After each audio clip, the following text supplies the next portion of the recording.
और सबसे अहम बात जो यहाँ मैं समझाना चाह रहा हूँ कि इस तरह के सांप जो आपके रिश्तों में हैं उनसे महफूज रहिए और इसी तरह उन्हें थैले में बंद कीजिए और कहीं दूर फेंकाइए।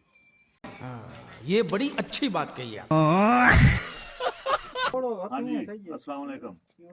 यहाँ जी गांव में हमारी तो हो चुकी थी गुड नाइट, मतलब सोने की फुल तैयारी थी। तो दिन जो होता है वो तो हमारा होता है बहुत अच्छा, ठीक है, रौनक है हर टाइम, जानवरों में हैं बंदे, ठीक है। रात में यहाँ पे क्या होता है वो आपको दिखाना था। ये है जी फिलहाल आप इसे कट्टू कह लें, थैला कह लें, बोरी कह लें, कुछ भी कह लें, ये है। मगर जब ये खुलेगा उसके बाद इसमें देखना है कि इसमें से क्या निकलता है।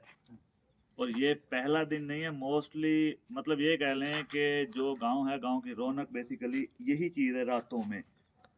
तो ये आपको दिखाते हैं, यूँ समझ लें कि इसकी ओपनिंग सेरेमनी है। तो देखें इसे क्या निकलता है इसमें से। बोलिए।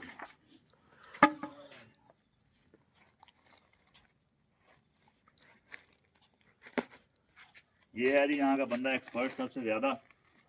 अब देखते हैं कि होता क्या है इसके साथ और हमारे साथ।